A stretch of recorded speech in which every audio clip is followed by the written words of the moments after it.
Okay, so today in this live session, I am going to clarify few doubts that many couples come to me for.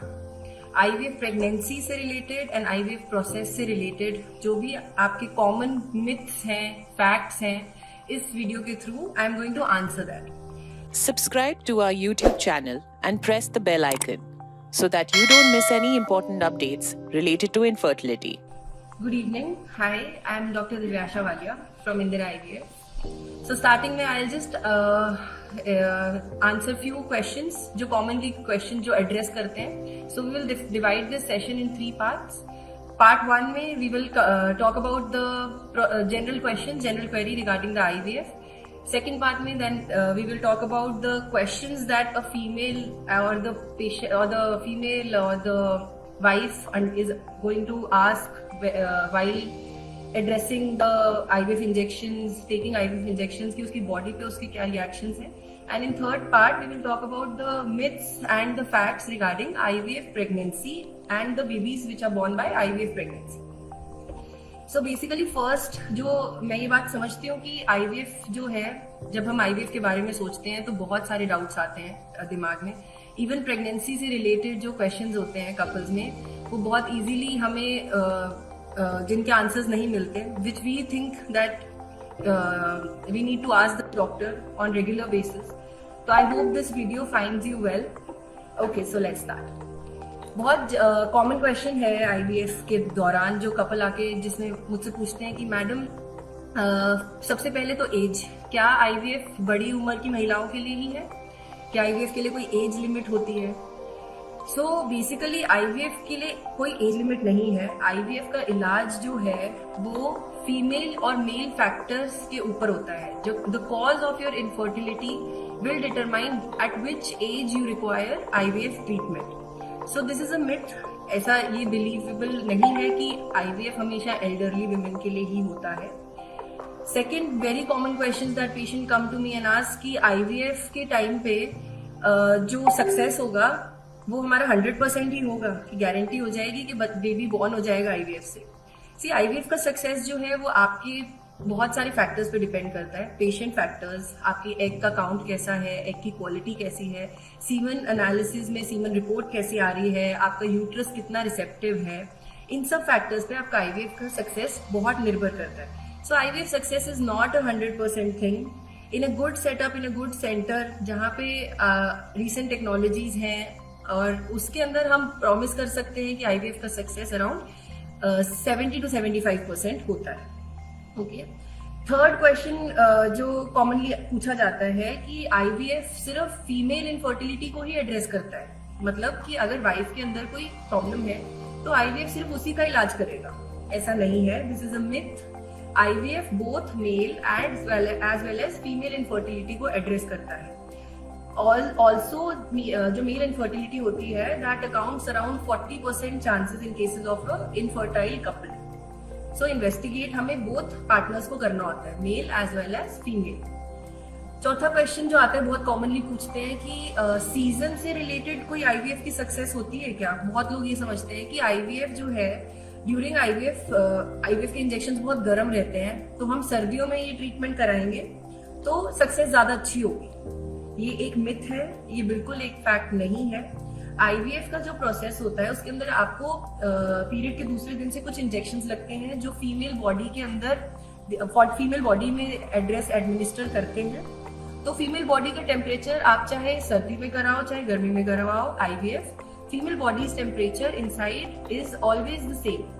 Plus जो gametes, जो eggs और sperms हम शरीर के बाहर निकालते हैं उनको हम क्लोज वर्किंग चेम्बर में हमारे लैब के अंदर उनको उनके ऊपर काम किया जाता है. So even in a close working chamber the atmosphere, the oxygen and the temperature everything is well regulated कि आपकी गैमीट्स डैमेज ना हो. So there is no seasonal variation regarding the success of IVF. Okay. Then few questions concerns that females have generally, जो मेरे पास आके females पूछती हैं कि पहली चीज, मैडम आईवीएफ के प्रोसेस के टाइम पे जो इंजेक्शंस लगते हैं वो कितने इंजेक्शंस होते हैं और वो बहुत पेनफुल होते हैं क्या? सबके अंदर ये एक फैक्ट रहता है, एक नोशन रहता है कि IVF is painful. Well, this is also a myth. IVF is not a painful process. IVF basically क्या होता है, 10 से 15 दिन के IVF के आपके इंजेक्शंस लगते हैं, आई अग्री, लेकिन वो injections are given to you in a subcutaneous manner. जैसे इंसुलिन का इंजेक्शन एक patient, sugar diabetic patient self administer कर सकता है on daily basis, similar IVF के ही इंजेक्शंस होते हैं. It is given on the tummy and it is given in the skin, so they are not painful injection. The needle is very thin, so IVF के injections painful नहीं होते हैं. दूसरी चीज, IVF के प्रोसेस के टाइम फीमेल्स पूछती हैं क्या हमारा वेट गेन हो जाएगा, ये इंजेक्शंस हमारे वेट गेन करेंगे, हमारे फेस पे एक्ने आ सकती है, it can induce hair fall. ये भी एक बहुत कॉमन क्वेश्चन है. So let me tell you कि IVF के जो इंजेक्शंस हैं उससे आपका वेट का कोई रिलेशन नहीं है. There is a slight chance that there might be water retention during the process of IVF because we are giving you hormones. लेकिन as soon as your pickup is done, आपके अंदर शरीर से हम अंडे बाहर निकाल लेते हैं, and once you get your cycle, आपका body weight, आपकी bloating, आपकी water retention goes back to normal. So you have to maintain a healthy lifestyle, include exercise in your diet, exercise in your lifestyle, and have a healthy diet. So IVF is not related to anything that leads to you increasing your weight. Okay? तीसरी चीज जो पूछते हैं कि IVF के process के बाद हमारे को कोई बहुत साइड इफेक्ट तो नहीं आएगा. जैसे कि कुछ लोग बिलीव करते हैं कि IVF कराने से बाद में शुगर हो जाती है, थायराइड हो जाता है या BP की दिक्कत आ सकती है. ऐसा नहीं है. This is also a myth. IVF का जो प्रोसेस है it has nothing related to your metabolism. ये कुछ हॉर्मोन्स के इंजेक्शंस होते हैं शरीर में जो दिए जाते हैं, जिनसे आपके दोनों ओवरीज के एग्स को की ग्रोथ की जाती है और उन एग्स को आपके शरीर से बाहर निकाला जाता है, बेबी को बाहर बनाया जाता है, और बेबी को बाहर बनने के बाद उसको आपके वूम्ब के अंदर, माँ की कोख के अंदर हम ट्रांसफर कर देते हैं. आगे की प्रेगनेंसी जो होती है वो IVF की प्रेगनेंसी या नेचुरल प्रेगनेंसी, वो दोनों का कंडीशन और उसका process and course of action almost similar ही रहता है. So IVF does not lead to any long-term side effects. Okay, and after this also few patients come and ask कि IVF का process हो रहा है, IVF के process के बाद मेरे periods irregular हो रहे हैं. So IVF, during the process of IVF, as we are giving you hormones, as your cycles are under our control, हम आपके periods को manage करते हैं by giving you external hormones. तो yes, during the process of IVF आपकी periods irregular हो सकते हैं, इन बिटवीन PB स्पॉटिंग हो सकती है.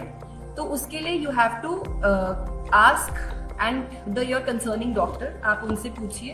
And after the process is complete, once the IVF is done, IVF pregnancy is done, ऐसा नहीं है कि आपके पीरियड्स हमेशा ही इरेगुलर रहेंगे. You will resume your cycles, regular cycles after the end of IVF treatment.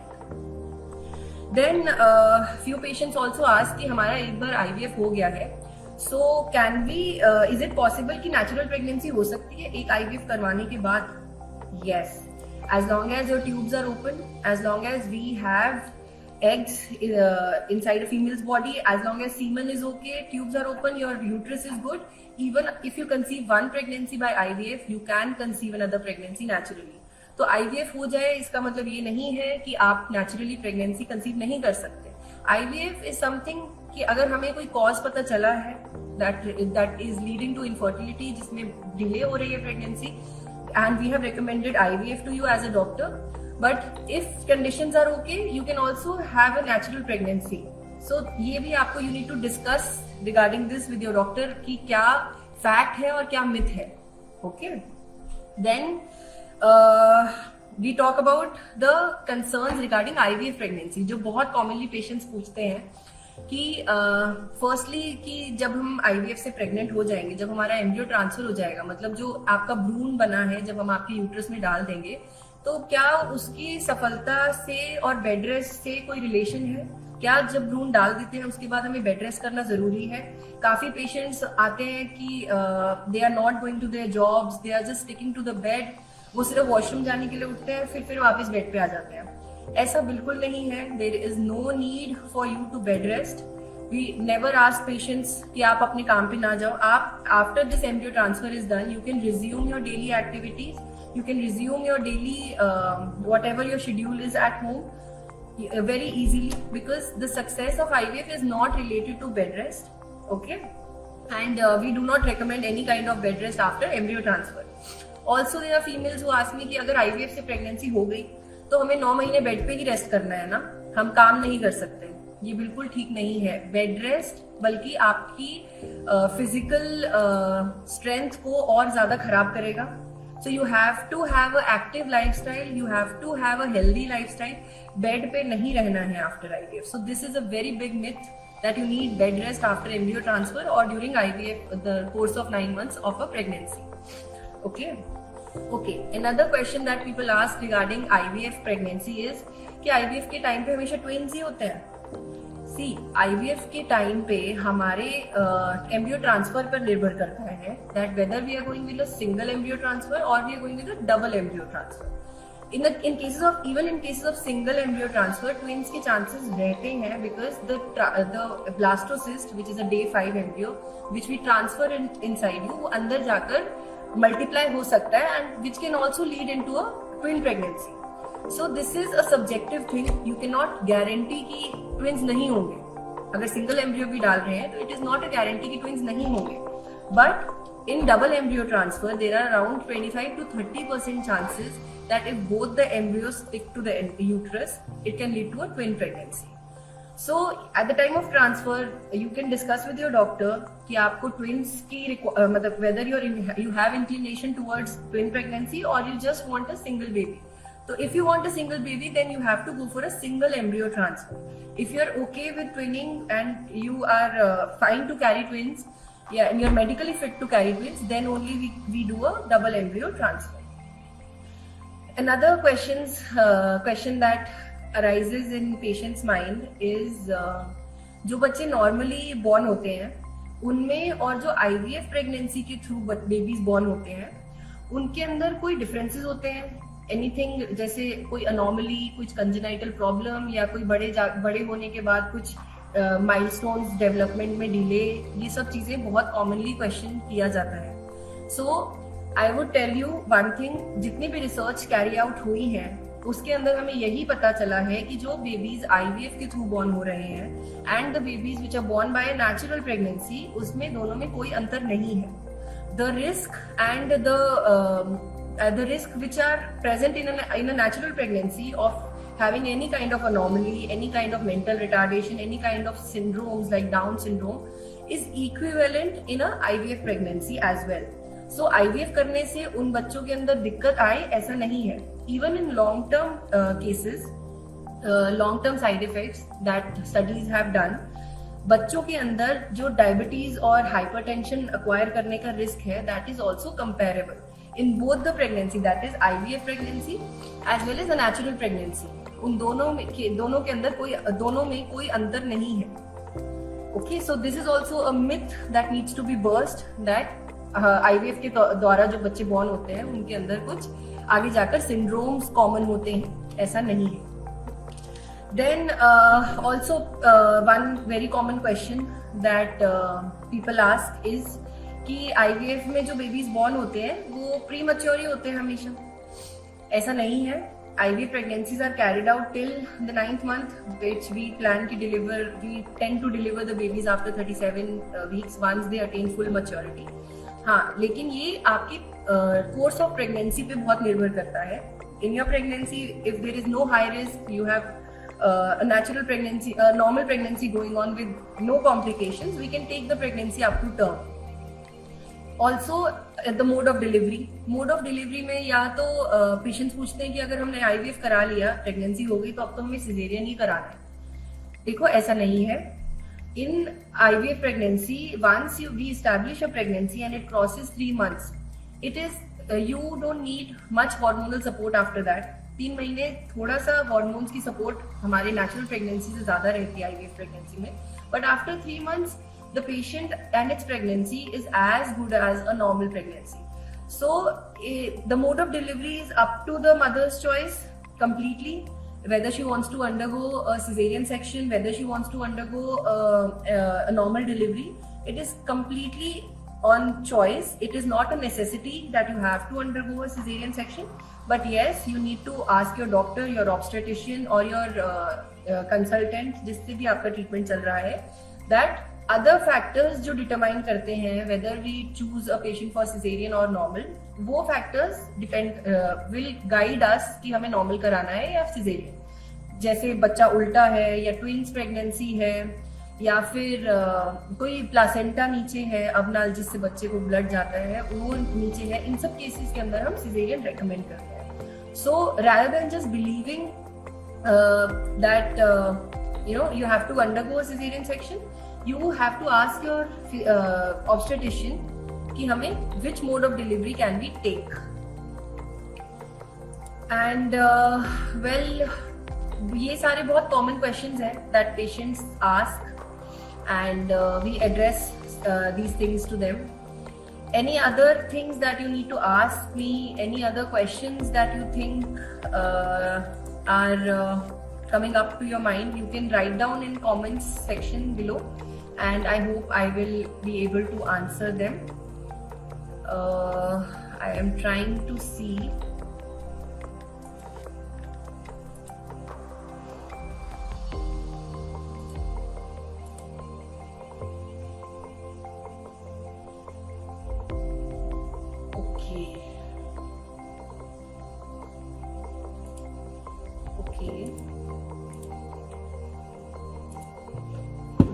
So basically, this is what I felt that needs to be shared regarding the IVF pregnancy and the common notions and the common myths that patients have regarding IVF pregnancy. If there is something else that needs to be addressed that you need to know, you can still comment on this video and I will try my best to resolve those questions for you. And the rest, अगर कुछ भी doubt तब भी रहते हैं, then it is better that you visit the nearest IVF center which you have and ask your questions because you deserve to know what all is going to your body, what all the process of IVF is going to do to your body. ये सब questions आप अपने infertility specialist से भी पूछ सकते हैं. So I hope this video finds you well and I'm able to answer and I have cleared few doubts regarding your common myths that patients have. And thank you. Have a good day. For more information, visit our website www.indraivf.com or call 1-800-309-4410.